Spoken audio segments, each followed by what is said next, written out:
Jay Babina is the second youngest guest we've ever had on 06880, the podcast.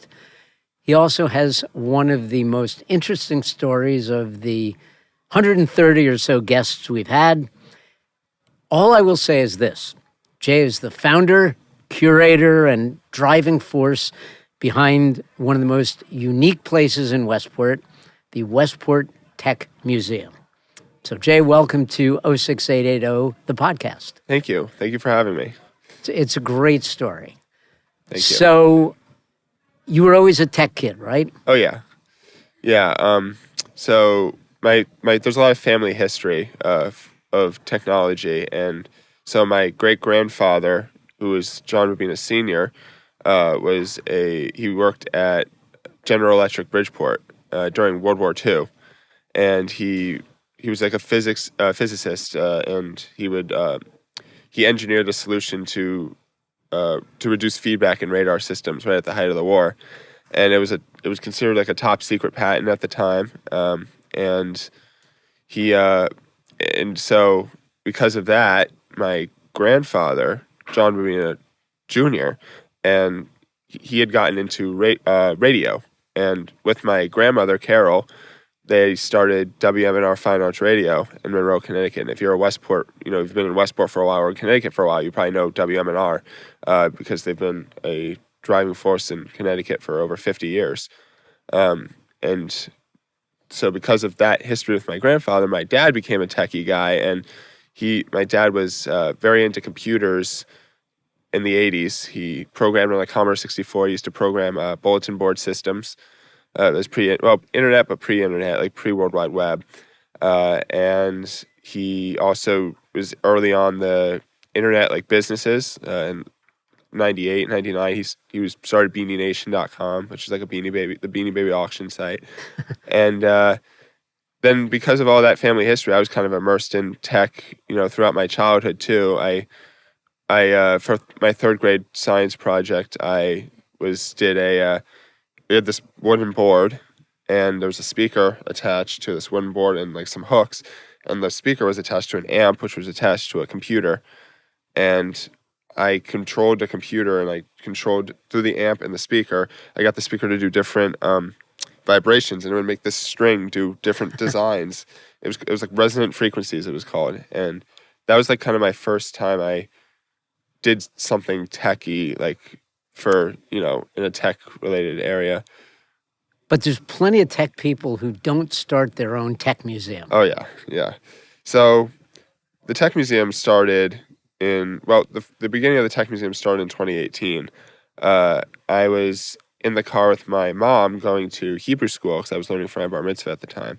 And I was bored in the car because there was nothing to do. It was a long drive. So I opened the glove compartment of the car, and I found my dad's second generation iPod, which I have.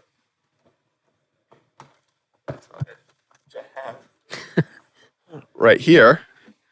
This was the second generation iPod I found in the glove compartment. This was the first item I ever got in my tech collection.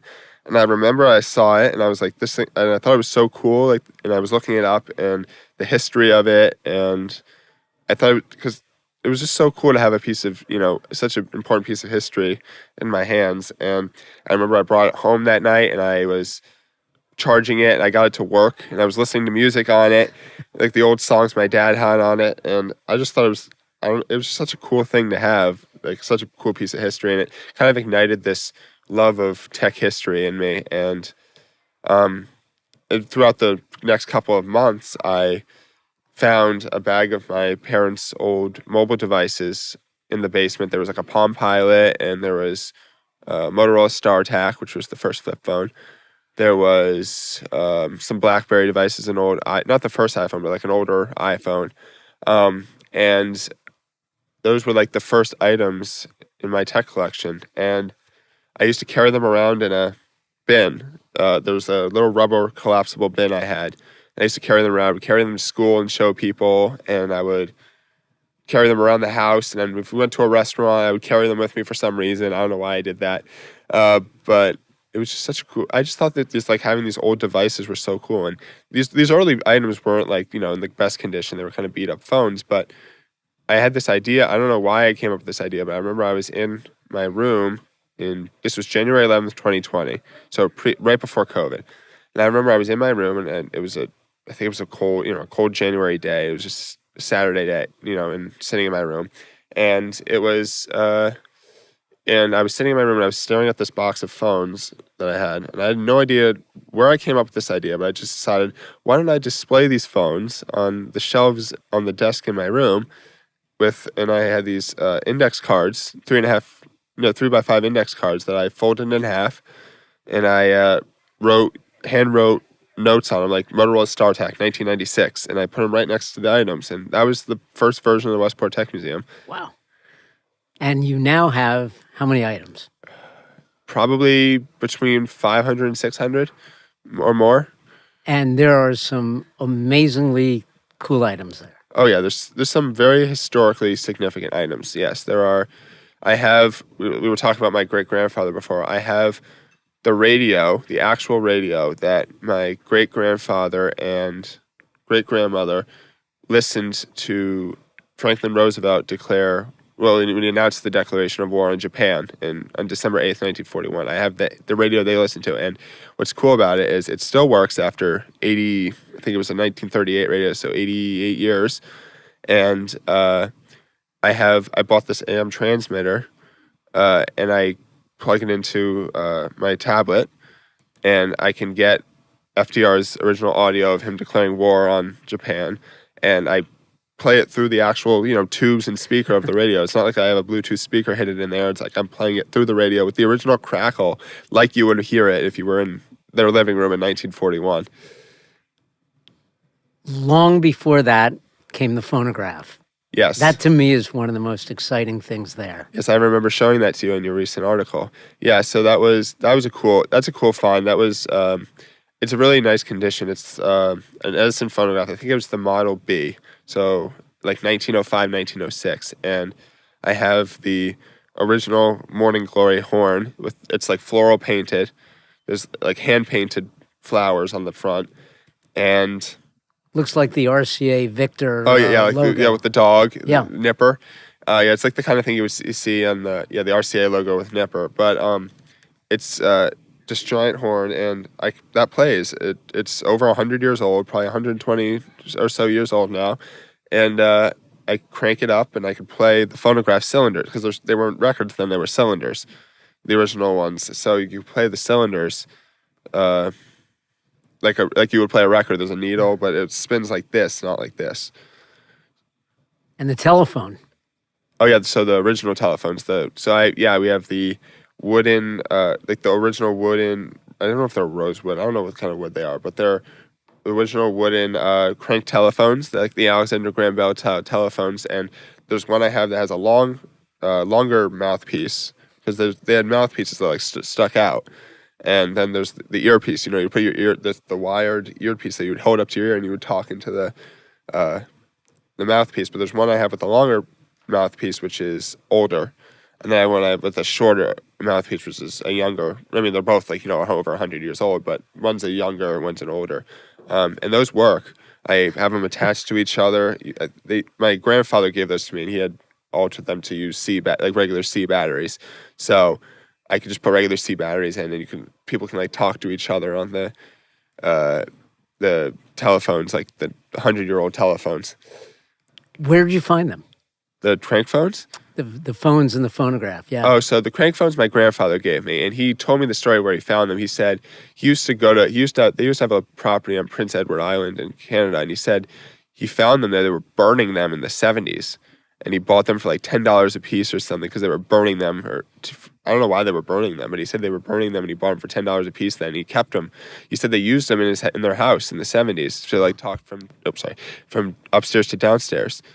So they would call people downstairs for the crank telephones. And the phonograph I found at the Elephant's Trunk Flea Market in New Milford.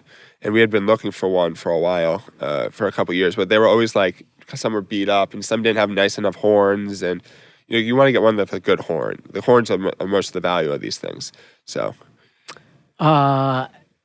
most of the stuff in the museum is relatively more modern. Yes. Some really interesting tech stuff. Yeah, most of the stuff is in the last maybe 50 or 60 years. What are some of your favorites? Well, one of my new favorites is, so it got donated recently by one of my parents' oldest friends, who actually introduced them to each other. So he's the reason I'm alive today. Shout out to Lou. And, but our friend Lou gave me his family's old Radio Shack TRS-80 Model 1, which was part of what's called the 1977 Trinity, which was the first 3 personal computers that really made the personal computer revolution, like what drove people to buy personal computers for their homes. And the first 1977 Trinity consisted of the Apple II, the TRS-80, and the Commodore PET. And we had just gotten the TRS-80. I have an Apple II. I don't have a Commodore PET yet. So if anyone out there knows someone who could get me a Commodore PET, write us through our website, because we are looking for a Commodore PET before the 50th of the Trinity next year. Next year's the 50th anniversary of the 1977 Trinity. So if anyone knows someone who can get us a Commodore PET, give us a message through our website. And they work. Most of the stuff you have works. Oh yeah. I wouldn't say most. Maybe half. I try to. When it comes to like personal computers, I try to get them working. Most of my personal computers that I have do work, and it's astounding that they work, because some of these things are like 40, 50 years old. It's crazy that they work. But there's this thing that happens with some of these old computers over time, the capacitors, something called a Rifa capacitor, and they blow. And when they dry out over the years, and when the heat gets to them when they're on, they kind of blow up and they smoke, and the computer, like, it dies after that. You can get the capacitors replaced, but like I call it capacitor-related deaths of these computers. So a couple computers have had some capacitor-related deaths over time. But most of the computers work. Some of the audio stuff works. Some of most of the electronic toys work. So yeah, 40-50% of the stuff does work. You've become quite an Apple aficionado and expert. Yes. What are some of the key Apple products that you have? So I have the original Macintosh, 1984, and that works. That's the one from the famous ad? Oh yeah, that's the one with the famous 1984 Super Bowl ad where they based it off George Orwell's 1984. That was the one they were introducing. That was actually the first Apple Mac was actually a failure. For a while, it was a failure. They didn't sell well for years. But yeah, I have the original Mac, and I have the MacSpeak program. So it's or Macintalk, I think. It's MacSpeak, Macintalk. They're both the same. But I can get the computer to actually talk. It talks with its computer synthesis robotic voice. So I like getting it to talk for people. And I also have the first iPod. This was the second iPod, but I have the first. I also brought with me, I have the first iPhone, which I have complete with the launch day bag. This bag was only available to people who bought the iPhone on the first day of release, June 29th, 2007. And I have the iPhone inside with its original box. And it works. Sorry, I'm trying to figure this out, how to get this out without dropping. And as you can see, it works. So this is the original iPhone. With only their apps. Oh, yeah. So the App Store had not. The App Store had not come out until 2008. I think this iPhone was updated with a more modern iOS. It's not under the original iOS because it does have the App Store, but the App Store had come out in 2008. Mm-hmm. But the original iPhone did not have an App Store. Show it? Yeah, so the App Store is there, but I don't know where's the camera here. The camera's there. Okay, so there's the App Store on the bottom, and these are all the original apps. There was like photos, and YouTube was on the original iPhone, but it was a different icon. And so the iPhone's actually turning 20 years old next year, so which is crazy. Same age as you. Oh, yes. Well, I'll be 21 next year, but yes, the same age as I am right now. So it's very... some big tech anniversaries coming next year with the 1977 Trinity's 50th and the Apple's iPhone's 20th. So you were here in the Westport Library a few weeks ago when David Pogue was talking about his own book about Apple's 50 years. Oh, yeah. And he gave you a shout out. Yes, he did. I was talking to him before the show. I made a binder for him to show him my museum was, and we were talking about my next computer. I have a next Station Turbo, which was Steve Jobs' failed company when he was outed from Apple. He started Next. He was also doing Pixar at the time, but Next was a failed company. It didn't sell many computers, maybe 50,000 out of all models. So we were talking about my next computer. We were talking about some of my Witness payphone. I have the actual payphone that was used in the movie Witness, and the famous payphone seems we have the one that Harrison Ford used in that famous scene where he's calling and they tell him his buddy was killed. And we were talking a lot about my museum, and I had brought my Apple Newton, which was Apple's first handheld device, and it works. And I was showing him the Apple Newton. And during the presentation, he had me stand up and show the Newton to the crowd, and it was pretty cool. It was fun time. David Pogue put on a good show. His songs, he did some parody songs that I thought were pretty good. They were really good. I was surprised how good they were. Sure. So what have you learned during all this?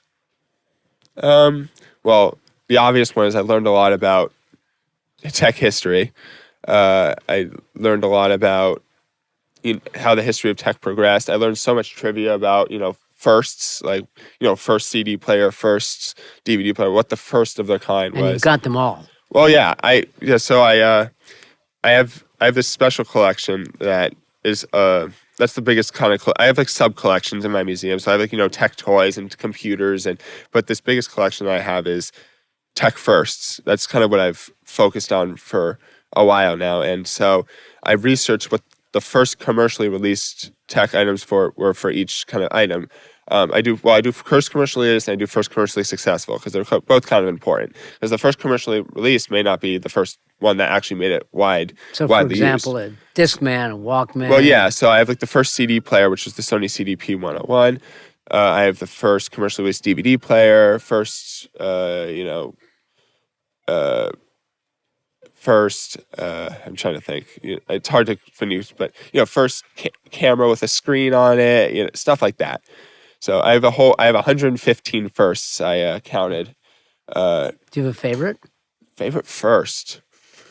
That's hard. I like the format first, like the first DVD player and the first CD player. Those are cool because I also collect with those the first software that was available on those. So like I have the first DVD player, but I also have one of the first movies that was released on DVD, like an original copy. So like if I have the DVD, I call them launch day sets.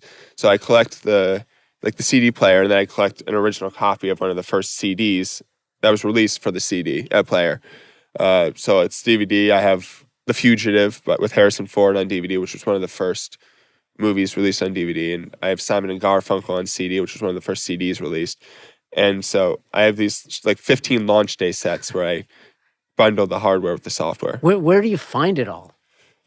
All over the place. There's donations. So I've had a lot of people in Westport donate to me. I've had some cool stuff donated from Westport. People in the community are very helpful with the museum. They donate a lot of cool stuff. I've had friends and family donate. I've had people all over the country donate, actually. I've had some people in New Mexico donate. Some California are sending things to me through my NPR articles and stuff. They found me. And I found things, like I said, at the Elephant Trunk Flea Market. We go there all the time, and I find cool things. eBay, I scour eBay all the time. I'm searching like obscure model numbers to find hidden listings, to find like, because some of these things you can't find. Like some of these firsts don't exist because they were so rare. Or, like so like sometimes you gotta like search obscure model numbers of these items because people don't know what they have, and they're listing them with like hidden. You find these hidden listings for like dirt cheap. You're like, how do I find this? It's really interesting, and it's fun because you're on this hunt that. And a couple of things. Like I was like searching for 5 years, and all of a sudden I search an obscure model number, and all of a sudden I find it after 5 years. I'm like, wow! Like it's been 5 years I've been searching for this thing, and I could never find it, and there it is. So what are you searching for now? That thing or things you would most like to get? Well, as I talked about before, the Commodore PET, so I can get that for the 50th of the Trinity. Also, let's see, what else is like on the top? I'm looking for, it's the Motorola BCR 611, I think. It was the first walkie-talkie. But like it's a very important part of communications history. Before the cell phone, before all that, they had this walkie-talkie, and it was like a wartime. It was World War II technology. But I'm looking for. They're not very rare to find. There's a lot of them out there, but they're expensive. I'm also looking for. Trying to think of the list. You mentioned the expense. How do you fund it? Oh, so like I said, donations. A lot of things are donated, but also the museum is self-funded, so I fund it entirely on my own. I have a business, an online business that I've had for 4.5 years now that I've been selling on eBay for some products, and that's how I make the money to buy the stuff from the museum. So I'm completely self-funded. I don't get like grants or any money from other people. I make all the money myself to fund the museum. And no one can walk in and see the museum. Yeah, unfortunately, it's in our attic, so we kind of need to keep the privacy of our home and the safety of us. But it's invite only. I only allow friends and family up there, and special people like you, Dan. But it was one of the highlights of my life, I have to tell you. Thank you. But we have the website, westporttechmuseum.com. I've designed it specially so it's so you feel like you're walking through the museum. We have all of the most important exhibits up on there, so you can go through, you click through and see, oh, I see this exhibit, and then you click next exhibit and you go through like you're walking through the actual museum and going through the items. So, the website is the closest you're going to get to the museum experience without going to the museum. It's a great website. Thank you. And who are your visitors? How do they find it? Actually, a lot of the visitors are through regular old internet SEO. I have a lot of items that they put up. So if someone searches, Sony Watchman TV, then one of the options that come up on the first page of Google is Westport Tech Museum. So people find me just by searching, items they have that they want to learn about. And that's one way. And I get people all over the world. Sometimes I get people from Korea and India. Traffic's from all over the world. It's not just the U.S. So it's a lot. And actually, a lot of the people who follow my social media pages are international too. A lot of people in the United Kingdom and stuff. So yeah. And any big names? Have you heard from any titans in the tech world? I haven't, and I don't know why. But my dad told me I could write to these people. He told me to write Nolan Bushnell, who was the founder of Atari. Write Steve Wozniak, Tim Cook. See if he said what'll it hurt? You just write them and see. Maybe they'll respond, maybe they won't, but it won't hurt anything. So, well, if you're gonna shoot for the stars, go for it. Yeah. What does it mean to you? What do you get out of all this effort, finding things, displaying them, and you display them so well? Yeah, I'm very intricate with my displays. Everything has to be perfectly aligned.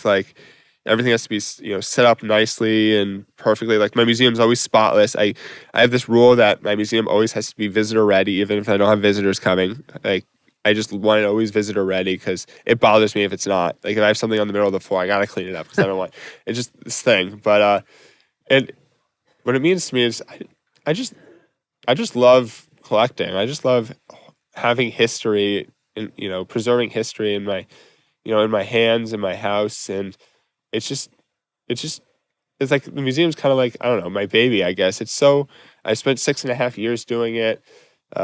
A lot of the stuff is, family heirlooms, and it's just so, I love preserving my family history too.